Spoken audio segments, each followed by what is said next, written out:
السلام علیکم ورحمۃ اللہ وبرکاتہ، نحمدہ ونصلی علی رسولہ الکریم، اما بعد فاعوذ باللہ من الشیطان الرجیم، بسم اللہ الرحمن الرحیم، رب اشرح لی صدری ویسر لی امری واحلل عقدۃ من لسانی یفقہوا قولی۔ لفظی وضاحت، آیت نمبر 60 سے 62 تک، آیت 60 to 62۔ وا اور اس جب، کیا معنی اس کا؟ یاد کرو، ریکال۔ استسقا، استسقا یستسقی، استسقاء کہتے ہیں پانی مانگنے کو، پانی طلب کرنا، پانی کے لیے دعا کرنا۔ استسقا کا روٹ جو ہے سین قاف یا۔ نماز استسقا کا نام سنا ہوگا آپ نے، وہ خاص نماز بھی ہوتی ہے جو مسجد میں نہیں پڑھی جاتی بلکہ باہر کھلے میدان میں پڑھی جاتی ہے، اور نماز کے علاوہ بھی دعا کی جا سکتی۔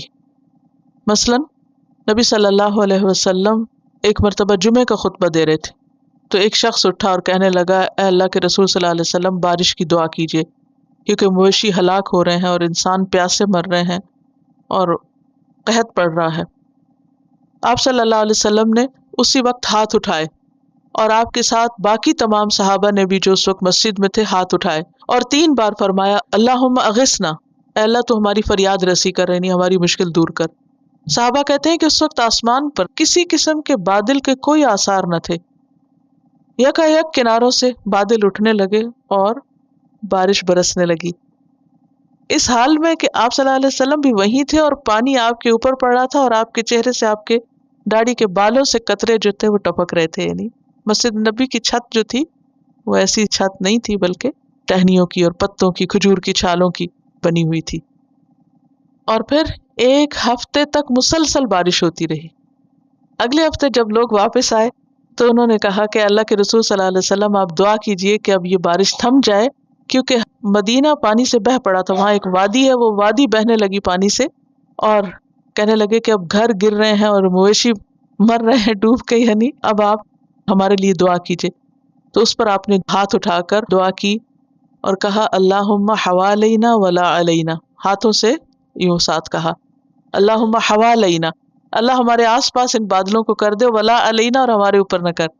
صحابہ کہتے ہیں کہ اسی وقت بادل چھٹنا شروع، اور جس طرف آپ نے اشارہ کیا تھا اسی طرف بادل سمٹنا شروع ہوئے، اور واپسی پر لوگ دھوپ میں گئے۔ تو نبی صلی اللہ علیہ وسلم کی دعائیں اللہ سبحانہ وتعالیٰ سنتا تھا، اور آپ بھی دعائیں کیا کرتے تھے۔ تو اس واقعے سے یہ پتہ چلتا ہے کہ خاص نماز نہیں پڑھی گئی تھی اس موقع پر۔ تو استسقا، پانی مانگنا، خواہ نماز استسقا پڑھ کر یا ویسے ہی خطبے کے دوران یا نماز کے بعد یا کسی بھی وقت، تو دونوں طرح دعا کی جا سکتی۔ تو استسقا، پانی مانگا، موسیٰ علیہ السلام نے، لقومہ، اپنی قوم کے لیے۔ قوم کا روٹ تو واضح ہے، قاف واو میم ہے۔ قوم کس کو کہتے ہیں؟ ایک علاقے، نسب یا وطن سے تعلق رکھنے والے لوگ، مثلا پاکستانی قوم، جو ایک خاص علاقے میں ایک خاص جگہ پر رہنے والے ہیں، اور یہاں مراد ایک نسب سے تعلق رکھنے والے لوگ ہیں، کیونکہ بنی اسرائیل سب کا نسب کس تک جاتا تھا؟ یعقوب علیہ السلام تک۔ لقومہ، اپنی قوم سے۔ فقلنا، تو کہا ہم نے، کس نے؟ اللہ سبحانہ وتعالیٰ نے۔ قلنا کا روٹ قاف واو لام ہے۔ فقلنا، اضرب، مارو، جیسے ضرب مومن ہوتا ہے نا، مومن کی ضرب، مارو، بعصاک، اپنے عصا کو۔ عصا کہتے ہیں لاٹھی کو، سٹاف کو، اور یہ عصا بھی بہت عجیب چیز تھی، مختلف موقعوں پر مختلف کام ہوئے اس سے۔ یہاں پر ہم دیکھتے ہیں کہ عصا مارنے سے پانی پھوٹ پڑا، اور پیچھے ہم نے پڑھا کہ عصا مارنے سے سمندر کا پانی خشک ہو گیا، یہاں پتھر پھٹ پڑا اور وہاں پانی پتھر بن گیا، یعنی کالطود العظیم، بڑے بڑے پہاڑوں کی طرح پانی وہ 2 طرف اٹھ گیا۔ عصا کے ساتھ چلنا جو ہے آج کے دور میں شاید صرف بوڑھوں کے لیے رہ گیا ہے۔ ابھی آپ نے دیکھا ہوگا کہ جو کمزور لوگ ہوتے ہیں وہ اس پہ سہارا لیتے ہیں۔ موسیٰ علیہ السلام سے اللہ سبحانہ وتعالیٰ نے پوچھا تھا کہ ما تلک بیمینک یا موسیٰ، موسیٰ تیرے دائیں ہاتھ میں کیا ہے جب یہ عصا پکڑا ہوا تھا؟ قال ہی عصایا، فرمایا یہ میرا عصا ہے، اتوکا علیہا، میں اس پہ ٹیک بھی لگا لیتا ہوں، واہش بہا علی غنمی، اور میں اس سے اپنی بکریوں کے لیے درخت سے پتے جھاڑتا ہوں، یعنی اس سے کام لیتا ہوں، ولی فیہا معارب اخری، اور اس میں میرے لیے اور بھی بہت سے فائدے ہیں۔ تو جس دور میں موسیٰ علیہ السلام تھے اور جس علاقے میں تھے وہاں عصا سے کئی کام لیے جاتے تھے، اور یہ ایک معمول تھا، یعنی وہ ہتھیار تھا ایک طرح سے آپ سمجھیے. تو بے عصا کل حجر، اور ایک موقع پر یہ عصا جو تھا ایک بہت بڑا اژدہا بن گیا اور اس نے سارے جادوگروں کی رسیاں اور لاٹھیاں جو تھیں وہ نگل لیں. تو وہی عصا تھا، اس کو مارنے کے لیے کہا جا رہا ہے. الحجر، حجر کہتے ہیں پتھر کو، الحجر ایک خاص پتھر کی طرف اشارہ تھا کہ اس پر عصا مارو. فن فجرت، پس جاری ہو گئے. فا پس ان فجرا، اس میں آپ دیکھیے کہ فا جیم را روٹ ہے. فجر، فجرا کا معنی ہوتا ہے پھوٹ پڑنا، کسی چیز کو وسیع طور پہ پھاڑنا. اور فجر کو بھی فجر اس لیے کہا جاتا ہے صبح کے وقت جو فجر ہوتی ہے، کیونکہ اس میں بھی وسیع پیمانے پر روشنی پھوٹ پڑتی ہے. اس میں کہتے ہیں نا پو پھٹنا. اسنتا دو، عشرتا 10، 2 اور 10 کتنے ہوتے ہیں؟ 12. 12 عینن چشمے، عین آنکھ کو بھی کہتے ہیں اور عین چشمے کو بھی. اگر آپ دیکھیں کہ آنکھ کے کناروں پر بھی سوراخ ہوتے ہیں جس سے آنسو بہتے ہیں، وہ پانی کی طرح ہوتے ہیں. تو اسی مناسبت سے چشمہ جو ہوتا ہے اس میں بھی اگر کبھی غور سے آپ کو دیکھنے کا اتفاق ہوا تو سوراخ ہوتے ہیں آئیزی کی طرح، چھوٹے چھوٹے ہولز ہوتے ہیں اور اس میں سے پانی نکلتا ہے جیسے کسی پائپ سے پانی آ رہا ہوتا ہے. اور بعض اوقات صرف رس بھی رہا ہوتا ہے. اسی لیے دوسری جگہ فن فجرت کی بجائے فم بجست کا لفظ آتا ہے. اور فم بجست جو ہوتا ہے نا تنگ مقام سے نکلنا، یعنی رسنا پانی. تو وہ ابتدا میں رسا اور پھر آگے جا کے زیادہ ہو گیا، پھوٹ پڑا، یعنی جیسے قوت سے نکلنا. قد تحقیق علمہ جان لیا، عین لام میم، کلو ہر، اناسن جماعت، اناس جو ہے یہ انسان کی جمع ہے اور یہاں مراد اسباط ہیں. بنی اسرائیل کے 12 اسباط تھے. مشربہم، شین را با اس کا روٹ ہے مشرب. مشرب جو ہے یہ مصدر ہے، مصدر میمی، لیکن یہاں پر اسم ظرف کے طور پہ استعمال ہوا ہے. یہ میں آج وزن آپ کو اس کا لکھ دیتی ہوں اور پھر آئندہ اس وزن پہ جتنے بھی لفظ آئیں گے ان کا معنی آپ خود بھی نکال سکتے ہیں. مشرب وزن کیا ہوگا؟ یہ آپ دیکھیے کہ جب میں بات کرتی ہوں نا وزن کی، تو اس میں آپ دیکھیے کہ دونوں بالکل برابر ہیں. مف ال، نیچے بھی آپ دیکھیے مش رب، مف ال مش رب، مشرب پینے کی جگہ. ظرف کہتے ہیں اصل میں برتن کو یا جگہ کو. تو ظرف یعنی جس میں کوئی چیز ڈالی جائے. آپ سب نے اردو قاعدہ پڑھا ہوگا زوئے ظروف، وہ ظروف جو ہے نا وہ ظرف کی جمع ہے. تو اسم ظرف وقت اور جگہ کے لیے آتا ہے. اس کے وزن پر کوئی اور لفظ بنائیے، جیسے مقتل، مکتب. مکتب کیا ہوا؟ پڑھنے کی جگہ. مقتل قتل گاہ، اور مدفن دفن ہونے کی جگہ، فلاں کا مدفن ہے. مخرج اور مشعل، 2 چیزیں اس میں آتی. ایک تو یہ ہوتا ہے اسم ظرف اور ایک ہوتا ہے مصدر میمی. ظرف برتن کو کہتے ہیں نا جس میں کوئی چیز ڈالی جاتی ہے. اسم ظرف کیا ہے؟ کام کرنے کی جگہ، چیز ڈالنے کی جگہ، یعنی خاص علاقے یا جگہ کے لیے استعمال ہوتا ہے. اور ایک ہوتا ہے ظرف مکان اور ایک ہوتا ہے زمان. یہ بھی ہوتا ہے اس میں فرق، حصی اور مانوی کے طور پہ. لکھ لیا سب نے؟ مصدر کا بھی لفظی معنی ہوتا ہے جس سے کوئی چیز نکلے، مصدر صادر ہونا. تو جب میں لفظ مصدر بولتی ہوں تو اس کا مطلب یہ ہے کہ وہ ایک سالڈ چیز ہے جس سے بہت ساری اور چیزیں یا برانچز نکلیں گی. یعنی وہ خود اپنی جگہ پر ہے مگر اس سے اور بہت کچھ نکلتا ہے. تو شرب یشرب اس کا ماضی مضارع ہے، پینے کی جگہ، واٹرنگ پلیس. اور اسم ظرف کا نا ایک مفعل ہوتا ہے اور ایک مفعل بھی ہوتا ہے. وزن 2 وزن ہوتے ہیں اس کے، ٹھیک ہے. بعض اوقات مفعل ہوتا ہے اور بعض اوقات مفعل ہوتا ہے. مفعل سے بھی بہت سے ہیں، جیسے مسجد. مسجد کیا ہے؟ نماز کی جگہ. اور منزل اترنے کی جگہ. مغرب سورج غروب ہونے کی جگہ. مشرق سورج طلوع ہونے کی جگہ.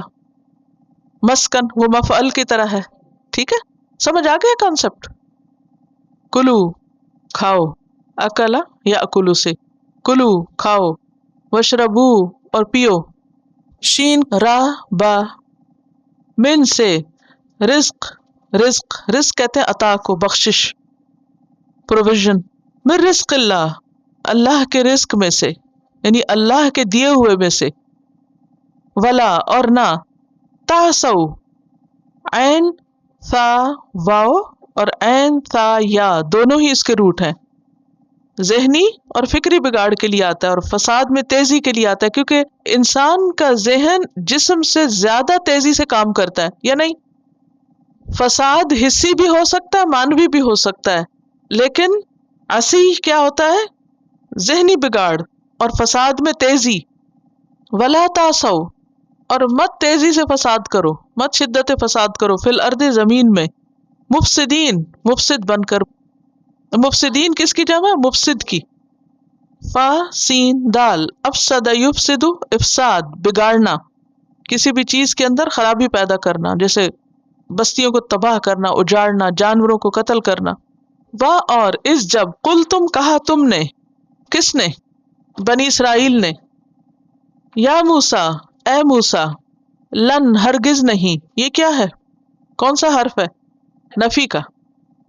نصبرا ہم صبر کریں گے، صاد بارا صبر، صبر یصبر کا معنی ہوتا ہے روکنا، صبر دابہ کا معنی ہوتا ہے جانور کو چارے کے بغیر باندھ دینا، اس کا حال کیا ہوگا؟ سب کو یہ بات سمجھ آ گئی کہ صبر کا لفظی معنی کیا ہے؟ روکنا۔ عربی میں کہتے ہیں صبر الدابہ، جانور کو چارے پانی کے بغیر باندھ دیا، کچھ نہیں دے رہے کھانے پینے کو۔ بظاہر کروئلٹی ہے، لیکن حقیقت میں بات یہ ہے کہ آپ دیکھیں کہ وہ ہنگر پینگز جو اس کے اندر ہوں گے نا، اور وہ رسی توڑا رہا ہوگا کہ میں کچھ کھا لوں، لیکن اس کو باندھا ہوا ہے، وہ کھا نہیں سکتا، پی نہیں سکتا، کہیں کچھ کر نہیں سکتا۔ اسی طرح صبر کے اندر بھی یہی کیفیت ہوتی کہ انسان کے اندر سے طوفان اٹھ رہے ہوتے ہیں، غصے کی شدت ہوتی ہے۔ آپ نے کبھی بندھا ہوا بھوکا جانور دیکھا وہ کیا کر رہا ہوتا ہے؟ چکر کھا رہا ہوتا ہے، اس کو تو مجبوراً کو باندھ دیتا ہے نا۔ تو اسی طرح ہمیں اپنے آپ کو بھی بعض مواقعوں پہ کیا کرنا پڑتا ہے؟ باندھ کے رکھنا پڑتا ہے۔ اس میں انسان تل ملاتا ہے، چکر کھاتا ہے، غصہ آتا ہے اس کو، لیکن وہ اپنے منہ سے کوئی لفظ نہیں نکالتا، اپنے ہاتھ سے کوئی ایسا کام نہیں کرتا کہ جس سے دوسرے کو کوئی نقصان پہنچے۔ بہرحال لن نصبرا ہم ہرگز صبر نہیں کریں گے، ہم نہیں صبر کر سکتے، ہم نہیں سہ سکتے۔ اللہ اوپر، طعامن کھانا، طاء عین میم اس کا روٹ ہے، واحدن ایک، حالانکہ دو تھے من اور سلوہ، اللہ طعامن واحدن ایک کھانے پر صبر نہیں کر سکتے، حالانکہ نمکین میٹھا دونوں ہی تھا۔ فدعو پس دعا کرو، دعا یدعو دعا کرنا، لنا ہمارے لیے، ربک اپنے رب سے، یعنی موسیٰ تم اپنے رب سے ہمارے لیے دعا کرو، یخرج وہ نکالے، خراجیم خرجا، لنا ہمارے لیے، مما اصل میں کیا تھا؟ من اور ما، تم بتو امبت یمبتو امبات اگانا، اگاتی ہو، الارض زمین، من سے، بقلہا اس کا ساگ، بقل کہتے ہیں سبزی ساگ کو، ایسے پودے جن کا تنا نہ ہو، جیسے پالک ہوتی ہے نا، تو پالک کا سٹیم ہوتا ہے، تنا نہیں ہوتا، جیسے درخت کا اس طرح نہیں ہوتا، وہ سیدھی وہی زمین سے اگ رہی ہوتی ہے۔ اور کون سی چیزیں ایسی ہوتی ہیں جیسے دھنیا، جتنی بھی گرین ویجیٹیبل اس طرح کی ہے نا جو پتوں والی، جو ڈائریکٹ زمین سے اگتی ہیں، تو وہ بقل کہلاتی ہیں۔ گرین ہربس آپ لکھ سکتے ہیں، گرین ہربس نہیں، آل گرین ویجیٹیبل نہیں، کیونکہ وہ تو پھر پھلیاں وغیرہ بھی ہوں گی نا۔ وقصائہا اور اس کی ککڑی، کیوکمبر، وفومہا اور اس کا تھوم، فوم لہسن، وعدسہا اور دال، مسور کی دال، وبصلہا اور اس کا پیاز۔ یہ جو عدس کا لفظ ہے نا، باقی لفظ تو بہت آپ کو سامنے نظر ہے، عدس جو ہے اسی سے عدسہ نکلا ہے، عدسہ، عدسہ کس کو کہتے ہیں؟ لینس کو، جو آنکھ کے اوپر لگاتے، تو اس کی جو شکل ہے وہ آپس میں ملتی۔ تو یہ جو عدسہ ہے یہ اصل میں مسلمانوں نے ایجاد کیا تھا، لینس جو تھا وہ عربی کا لفظ ہے بیسیکلی، اور لینس جو ہے یہ لیٹن میں آتا ہے، اور لیٹن میں مسور کو لن کہا جاتا ہے نا، اور پھر لینٹل بھی اسی سے آ گیا۔ وہ بصلہا اور اس کا بصل پیاز، قالا کہا، اتستبدلون کیا پیچھے پڑا تستبدلون، اس میں روٹ ڈھونڈیے، با دال لام بدلنا. کہیں پڑھا یہ روٹ؟ فبدل الذین. جی. تستبدلون کا معنی ہے استبدل یستبدل استبدال، بدلے میں لینے کی خواہش کرنا، ایکسچینج کرنا. الذی وہ، ہوا وہ، ادنا کمتر ہے، دال نون واو دنو کہتے ہیں کم کو، دنیا بھی اسی سے نکلا ہے، کم درجے کی چیز. بالذی بدلے اس کے، یہاں با جو ہے بدلے کے معنوں میں ہے. ہوا وہ خیر بہتر ہے. اہبتو اتر جاؤ. ہا باطا اتر جاؤ چلے جاؤ. یہ پیچھے کہاں پڑا ہے؟ آدم علیہ السلام کے قصے میں جب اللہ سبحانہ وتعالیٰ نے ان کو زمین پہ بھیجا اور کیا کہا؟ اہبتو. مصرن کسی بھی شہر میں، یہاں مراد ایجپٹ نہیں ہے، کسی بھی شہر میں، کوئی بھی شہر، اینی سٹی، اینی قریہ، سیٹلمنٹ. فإن پس بے شک، لکم تمہارے لیے، ما جو، سألتم مانگا تم نے، سأل یسأل سوال مانگنا، جو تم مانگ رہے ہو وہ مل جائے گا تم کو. واہ اور ضربت ماری گئی، ضرب یضرب سے، علیہم ان پر، کن پر؟ بنی اسرائیل پر. الذلت ذلت، ہیملیشن. ذلت کہتے ہیں کسی کے قہر اور دباؤ کی وجہ سے جو ذلت آتی ہے، اور وجہ اس کی اپنی سرکشی ہوتی ہے، انسان کے اپنے گناہ کے نتیجے میں جو ہوتا ہے نا وہ ذل ہوتا ہے. والمسکنت اور مسکنت، مسکنت کا روٹ جو ہے وہ سین کاف نون ہے. سکنا یسکنو کا معنی ہوتا ہے ٹھہر جانا. مسکن گھر کو بھی کہتے ہیں کیونکہ اس میں انسان آ کے سکون پاتا ہے، ٹھہر جاتا ہے. یہاں مراد حاجت مندی اور فقیری ہے، بہادری کا نہ ہونا ہے، بزدلی بھی ہے، کیونکہ مسکنت جو ہے نا انسان کو بزدل کر دیتی ہے، نچلا بٹھا دیتی ہے، انسان ٹھہر جاتا ہے. یہاں معروف معنوں میں صرف پاورٹی مراد نہیں ہے. کیا مراد ہے؟ حاجت مندی اور بزدلی، فقیری. وباؤ اور لوٹے وہ، باؤ با واو حمزہ. بو ان کا مطلب ہوتا ہے پلٹنا، لوٹنا. بغضب ساتھ غصے کے، غضب. من اللہ اللہ کی طرف سے. ذالک یہ کیا؟ یہ ذلت اور رسوائی. بأنہم بوجہ اس کے، بے سبب کے لیے آیا ہے. کانو تھے وہ، یکفرون وہ کفر کرتے، بآیات اللہ ساتھ اللہ کی آیات کے. یکفرون کا روٹ کیا ہے؟ اور واو نون جمع کی علامت ہے. وَيَقْتُلُونَ اور وہ قتل کرتے تھے. یہاں بھی آپ دیکھیں واو نون کس کی علامت ہے؟ جمع کی. اور قاف تا لام روٹ ہے. النبیین نبیوں کو، نبی کی جمع. یا تو یہ نبوتن سے ہے، اور نبوتن کہتے ہیں بلندی کو.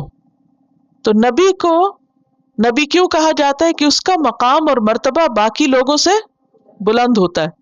یا پھر یہ نبا ان سے ہے، اور نبا ان کہتے ہیں اہم خبر کو. اور نبی کیا کرتا ہے؟ اہم خبریں دیتا ہے اللہ کی طرف سے. بغیر الحق بغیر حق کے. اور حق کیا ہوتا ہے؟ ثابت بات، سچی بات. ذالک یہ سب، یعنی جس کی طرف اشارہ ہوا ہے. بما بوجہ اس کے جو، عصوا انہوں نے نافرمانی کی. عصوا کا کیا روٹ ہے؟ عین صاد یا، عصا یعصی، عصیان، معصیت. وکانو اور تھے وہ، یعتدون حد سے بڑھ جاتے. عین دال واو اس کا روٹ ہے، اعتدا یعتدی سے ٹرانسگریشن کے لیے آتا ہے، حد سے بڑھ جاتے تھے. انا بے شک، الذین وہ لوگ، آمنو جو ایمان لائے، والذین اور وہ لوگ، ہادو جو یہودی بن گئے. تو آمنو سے مراد امت محمد ہے صلی اللہ علیہ وسلم، اور ہادو سے مراد امت موسیٰ علیہ السلام ہے. ہادو کیوں؟ کیونکہ انہوں نے بچڑے سے توبہ کی تھی، اور ہادا کا معنی ہوتا ہے تابہ. انا ہدنا الیکا ہم آپ کی طرف توبہ کرتے ہیں. والنصارى اور نصارہ، ناصرہ کی طرف نسبت. یا پھر نحن انصار اللہ کہا تھا انہوں نے. عیسیٰ علیہ السلام کی امت، عیسیٰ علیہ السلام کے اتباع. اور یہ نصران کی جمع ہے. نصارہ کس کی جمع ہے؟ نصران کی. اس سے نصرانی بھی آتا ہے. نصرانی کی جو یا ہے یہ مبالغے کے لیے، ٹھیک ہے. آپ یہ نہیں کہہ سکتے کہ نصارہ نصرانی کی جمع. نو، نصارہ کس کی جمع ہے؟ نصران کی. لیکن نصرانی کیوں کہا جاتا ہے؟ نصران کی طرف نسبت نہیں ہے، یہ مبالغے کے لیے. یا